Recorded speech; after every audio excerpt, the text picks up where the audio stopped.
Hey, everybody. Welcome to this episode of the B2B Revenue Leadership Podcast. Hey, it's another year, another time to make some more money, and I've got the course for you.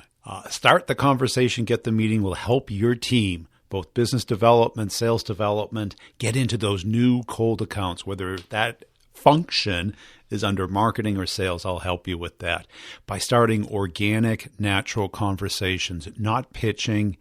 Have people open up with you, build up a connection with them, understand your total addressable market, prioritize it, and put in a system that scales, that's predictable, that works the way you want it to work instead of the old school pitch. Believe me, I've sat through so many of these cold calling seminars, courses, books, and I've been doing it for 30 years, and it's evolved. And what I'm doing today is what's working in today's world. It works naturally, and people are just loving it, getting meetings, closing deals, and doing it without the rejection that is typically there in sales. So check it out at b2brevenue.com under the training tab. You can schedule a call with me. We can talk it over. I'll explain how it works and how we can work together on it. You can buy it per student, or I'll customize it for your particular product and team and coach you through that process. Also, if you're a sales leader and you want predictability, you want direction, momentum, and control with your deals, you can sign up for that course as well. Same type of model. A year-long access to it. It's content, community, and coaching, all included at b2brevenue.com. You can get my free ebook there on how companies make product selections. That's all free. Let's get into the interview, but I want to make sure you're checking out my partners. They're in the show notes. This week, it's Pipedrive and CoVideo. Pipedrive is the new CRM. It's been out for 5 years. I've been using it forever. I love that. It's connected up with your email, your calendar, and now they have team capabilities. CoVideo is the video email system. It's beautiful. It's wonderful. It's the way to break into new accounts. It's so much more engaging than text. Check them out. Also, make sure you're checking me out on LinkedIn, Brian G. Burns on LinkedIn. Let's get into the interview. I'll sum it up at the end. Hey, Daniel, thanks for joining us today. As a way of getting started, tell us about yourself. Thanks for having me. So, my name is Daniel Miller. I am the marketing director of one of the top worldwide email marketing services, Benchmark Email. And I'm happy to be here. Thank you. How'd you get interested in this? Into email marketing, to be honest, it's funny. When I was 13, I started my own computer consulting business. Pretty much fixing all of my mom's friends' computers and doing all this stuff. And slowly but surely, it actually turned into a real business to where I had about 200 clients that would call me every other week. I was doing this while living in Spain. And one of the things that made my service different from anyone else is that I was being paid as a recurring service. If you call any technician, they come and they bill you by the hour spent. Yeah. I would go to companies and say, hey, you can call me as many times as you want at this flat rate. So I was naive at the time. I thought that was the best idea because everyone loved that. But then I found out that my phone was off the hook every single minute of the day, and I just could not handle that. So I turned to email marketing. I found that sending out kind of weekly newsletters with the top problems that most of my customers would have, things like, Daniel, my mouse stopped working. Can you come check it out? I would make the travel all the way there. Come to find out, it was a wireless mouse and they forgot to change the batteries. Yeah. So, simple things like that, reminders and tasks through email marketing is something that really lowered my call amount to allow me to gain more and more customers as well. So that's kind of how I got into it. And then I found Benchmark Email, funny enough, on a Craigslist posting a long time ago. Almost 10 years ago now. Wow, time flies. And when I first started with them, it was about 20 of us. When I got the job, I didn't really know what was going on. And slowly but surely, I saw that this was a real startup. This was a real business. And I knock on wood. 10 years later, we're in 15 different countries and 9 different languages. So I was in the right place at the right time. Excellent. And what do you focus on today? So today, as the marketing manager for the company in so many regions, um, our focus is really keeping a steady brand all the way through all of our countries and languages, which I think is one of the most difficult tasks, especially since so many countries, it's just totally different, right? Like email marketing in Japan is 100% different than how it is here. They don't really like flashy emails. They're more on the text base. China is the complete opposite. They love all the flashiness. Here in the U.S., it's going more towards storytelling versus selling.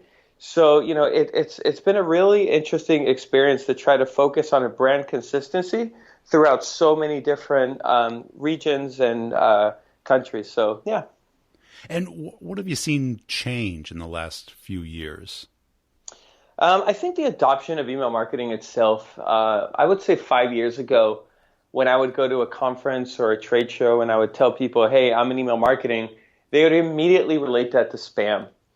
And I think that feeling has kind of changed throughout these past couple of years to where people really understand the value of email marketing.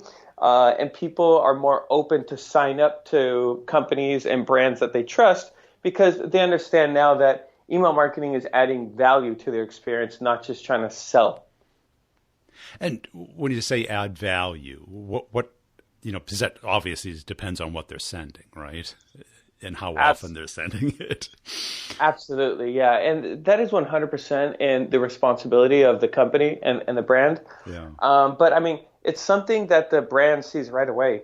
If I'm a consultant and I have a sign up box on my site that says, hey, sign up to get the best tips on marketing or this or that, and somebody signs up and I throw that idea out the window and I start selling to them and say, hey, sign up to my subscription fee to get these tips, then that kind of throws people off and they're going to unsubscribe very quickly.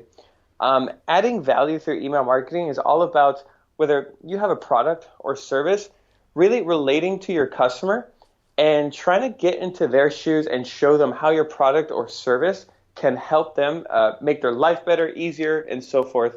So it's kind of the support to your product and service by showing examples, giving free content, anything that can add a better experience to your customer or subscriber based on the service or product that you provide. And what do you guys use? What type of cadence or sequence do you have? So we have quite a few. One of the main things that we focus on is email marketing best practices. So when somebody signs up to Benchmark Email, for example, we do have promotional emails that go out, but it kind of happens in a very organic way. And what I mean by that is if I tell you, hey, try out email marketing, it has a return of investment for every dollar you spend, 40 comes back, buy that now. Yeah, you may find it interesting for the return on investment, but there's really no problem that we're really solving there, right? But if we start to explain to you and you go through a series of email sequences that shows you the value as to what a simple email can do, from closing a sale to re-engaging with a lost customer to nurturing leads and really earning trust to then potentially turn leads into customers, those are the type of problems that I think real businesses need to understand how email marketing can benefit them with all the other marketing channels that they're working with, right? So once we show that value, pretty much the product sells itself. And what market are you in? Who do you compete against? It's not the marketing automation people, is it? Or is it? Yeah, we do have a basic marketing automation tool. Our type of user is more the small to medium sized business, which, to be honest, a lot of the time they don't have a marketing department per se. It's a one-man show or a small business operation to where Susie down the street that may have a cupcake store, she knows how to make the most delicious cupcakes. So she really needs help with email marketing because email marketing is not something that she really knows about or, wants to really dive into. And that's why they would come to us for us to really explain very basic things that any business can pick up. And through marketing automation, it's a word that a lot of people kind of get scared of because they immediately think of oh, I'm going to have to figure out code, or, this is going to be complicated. I'm going to have to spend hours. It can be. Don't get me wrong. Especially depending on what you want to do, you can go down a rabbit hole that never ends. But we try to focus on, the very basics of marketing automation, things like welcome series, lead nurturing. So again, Betsy down the street with her cupcake shop can create a email sequence that once somebody tries her delicious cupcakes, this email sequence can kind of maybe tell a little bit more of her story, create that engagement, loyalty, and get people back in the door. So like I was saying, we want to make sure that the business doesn't really have to worry about email marketing. They can jump in, plug and play, and get back to what they really know how to do. And how long does it take to onboard people with kind of that knowledge and that ability? And, how much engagement is there between you and the customer? Totally. So we are a self-serve service. So most of the educational pieces that we have are done online through videos and articles and blogs and webinars and so forth. We do offer account managers, but it's something that we do see that from somebody signing up to actually sending their first email, it's normally done within the first day.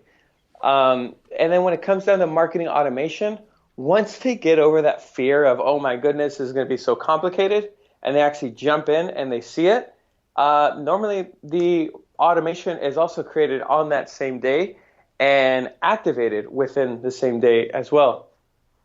And what are people not understanding about email marketing? Because a lot of people kind of feel like it's almost too much now. People are overwhelmed with emails. There's products coming out to, clean your email box and auto unsubscribe.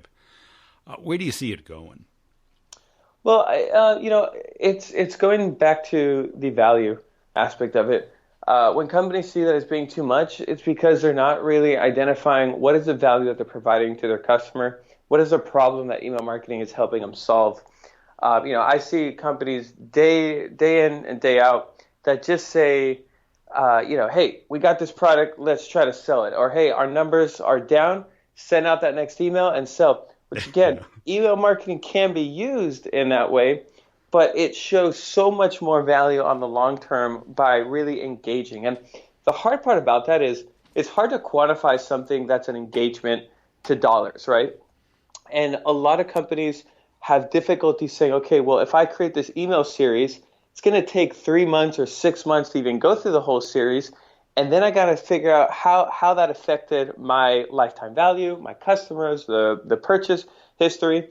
So I think that's pretty much the hardest part, is really understanding that, yeah, you can make a quick sell with email marketing, but if you really take a step back and create a email marketing plan to where you say, okay, here's our product, here's exactly what we do, what is it that we could add value for? Here's an example. Let's say that you were selling vitamins and supplements and things like that, right? You could send out an email every single day with a new special, with a new offer every week, but that's going to get boring. But if you start sending me emails saying, with recipes, things that can help me with my diet, meaning it's supporting your entire industry. If you sell vitamins and supplements and you're giving me information on how to eat better, how to work out, how to meditate, now you've turned into not just a company that sells me vitamins, you've turned into a thought leader that I'm going to trust and I'm going to want to engage with. So I think that's where, once people get that aha moment, it really turns email marketing into one of their main channels, if not the ultimate main channel for their marketing efforts. And do you run marketing, or are you just one of the many people on the team? Or yeah, I am head of marketing for the company. So pretty much I do oversee all of our marketing activities, from content creation all the way through to our ads, PPC, referral strategies, and so forth. And what's working as far as content today? What platforms, what topics, what is really resonating? Well, since Google's latest algorithm change, which happened at the end of last month, beginning of this month, you can see the internet is going crazy to try to figure out what exactly is going on here. Google, they get smarter and smarter, and when it comes down to it, they're really, again, it's all about providing value. If your website is just a bunch of keywords that relate to your brand, but you're not really you're not really solving that problem, Google's not going to want to rank you. As we know, when you do a search through one of the search engines, let's talk about Google since it's the most known one. If you do a search and you click on a link and you come back to Google because that link was not what you were looking for, Google hates when that happens. So Google is making sure that when I do a Google search and I click on that first link, everything that I'm looking for is there. So going back to the key phrase of email marketing, somebody that searches for email marketing, 9 times out of 10, they're not looking for an email marketing service. They're looking for information. They're looking for best practice, how-to, case studies. So when it comes down to identifying that keyword, we need to make sure that we have a page that is dedicated to that and that is informative about that. And I think that applies over most industries and most keywords. It's all going towards knowledge. The more you know, the better, right? Yeah. And where do you spend your money as far as pay-per-click? Right now, we've actually been quite successful with display ads specifically. We did try a little bit of Facebook for what we do, and it worked out really well on getting a lot of free account signups, but we saw a low conversion rate in regards to paid account signups from Facebook. So we've kind of switched gears and gone back to focusing more on Google and PPC through there, specifically in display ads. And yeah, we have seen a little bit of success there. One of the things that we experimented with was trying to influence what people would search for when coming to our site. So the key phrase email marketing currently costs about $50 to $60 per click. Oof, yeah. I know it's an expensive keyword. So we thought to ourselves, is there a way that we could influence that and have people search for something else? What if they could search for our brand name, Benchmark Email, which is only about $5 per click? So we went ahead and we went to the drawing board and we created a ad campaign for a display that pretty much said, hey, Benchmark Email, put that in your Google and search it.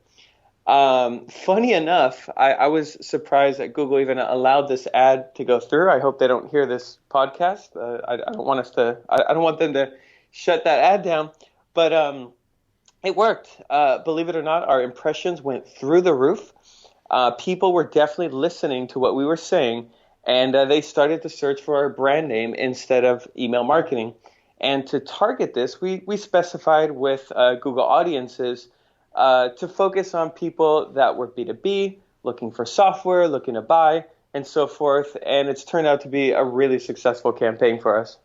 Now, wouldn't you already rank really high for your own company name? We do rank very high. What I was meaning by is that, so on the Google search, we rank number 1. But for display ads, so as you're browsing through other websites, I see. if you fell under the criteria that we set, a business owner looking for online software to purchase, you would see our ad saying, if you're looking for email marketing, search for Benchmark Email. And instead of people going and searching email marketing and then finding us, they would just directly search Benchmark Email. So our impressions pretty much, meaning the number of times people search for our name, pretty much tripled overnight. So that was really cool. And how about as far as social networks? Where are you getting any traction, if any? Yeah, for social networks, it's something that we are kind of switching gears here and trying to really re-identify how we want to use our social networks, especially with some of the algorithm changes from Facebook and knowing that barely any of your audience really sees what you post. I think it's about 3%, or that's what they say. We're trying to use this in a different way to try to maybe create more value for existing users, whether they're free or paid, to try to follow us on these channels to get the latest tips and advice on email marketing. So that's kind of the change that we're starting to see there. But yeah, we have tried to attract new customers from social media, and it has worked. We just haven't seen it as a main focus for us yet. And how about LinkedIn? Anything there? LinkedIn, yeah. LinkedIn has been something that we've had success with. Due to the cost to it, though, we've kind of put that on the back burner. But yeah, it is a channel that we've seen success for, and we plan on exploring it probably more towards the first quarter of this year. And how about anything with video, either on YouTube or sharing videos on any of the social platforms? Any traction there? Video works really, really well. As I was just talking before we started, as I scroll through LinkedIn, when I see your videos, it makes me stop. It makes me see, what neighborhood is he walking down? What's he talking about today, right? So I think video is something very engaging. Yeah. What I think brands fall into the mistake on is just relying on the video alone, though. I think a video is a great moment to kind of get me engaged, but there should be a link to continue reading or to get the piece of content in writing so I can easily reference it later on. It's been hard, when you hear a piece of gold in a video, to try to go back and figure out, where was it? Was it at minute 2, minute 3? When I have it in text form, it's really easy to save it, make a note about it, and yeah, pretty much that. So how would you kind of break up your marketing pie as far as what you spend your time and money on? So right now we're really focusing on lead generation. The months of summer for us is quite slow. There's a lot of people on vacation, and businesses just aren't quite buying software at the time. But gearing up towards the holiday, which is right around the corner. I mean, my goodness, it's already September. This does tend to be our more active months. So things that we're trying to really focus on is the education. People tend to think of marketing as something that's really just bringing in all the leads, and that's definitely where the majority of the time's at. But inbound marketing, working with what's already on the table, I mean, that has a tremendous value that a lot of people tend to forget about that because we're all so focused on more leads, more leads, more leads. And, I was taught very at a young age, in a way, that it's not as easy as just think of the funnel and you throw people on the very top and they're just bound for money to spit out at the bottom. That's not necessarily true. And a good analogy that was given to me is flip that funnel around, put it upside down, and remember that gravity is what you're fighting. And that gravity is your competitors' offers, time, engagement. So all of those things is what you're really fighting in the day-to-day. So when you flip that around and you think of it that way, to where it's no longer people being dropped in the funnel at the top and money coming out from the bottom, it's people coming into the funnel from the bottom, and you're having to keep their attention, keep their engagement, and pull them up. It really takes a totally different spin on how you treat your marketing. And for us, it's really helped us focus on inbound marketing because, hey, if they've already signed up to a free account, they've trusted us enough to do that, we should be focusing 100% on these users and making sure that they're successful with our product, and therefore they will ultimately buy. I mean, there's no doubt about that. If the product works, they're going to buy it. If it's not, then that's when you lose that sale, right? So that's where our focus is at. Excellent. Hey, Daniel, it's been a great conversation. Where do people go to learn more about you, your company, and connect with you? Absolutely. So the name of our site is benchmarkemail.com. And we have a wonderful podcast in which we talk about email marketing tips, advice, and we go from a very basic level all the way to advanced. The name of the podcast is Clues for the Clueless Email Marketer. It can be found through our blog or on iTunes and Spotify as well. Hey, I hope you enjoyed that interview.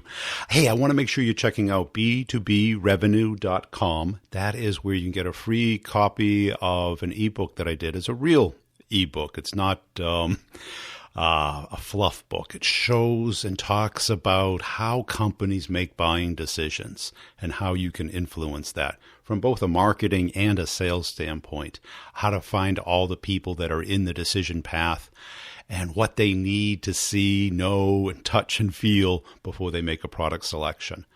If your team needs some coaching, some help, some training, some systems, some processes that do work today, because we know what doesn't work, or you know what doesn't work, I'll show you what does work and how to connect and get into pretty much any account. It includes deal coaching and content, community, and I can customize it for your particular company. Just go to b2brevenue.com, look under training, schedule a call with me. We can talk it over, or just sign up. You can pay per month or all at once, whichever makes most sense for your budget. Also, I put out videos pretty much daily on LinkedIn and on YouTube. On LinkedIn, it's Brian G. Burns, and on YouTube, it's Brian Burns Sales. Just search for that if you like to consume some video content. And if you see me on LinkedIn, please put a comment and a share and a like on some of the videos. I really appreciate it. I've got a company page for each podcast. This one, the B2B Revenue Leadership Podcast, where I put both content and humor videos out daily.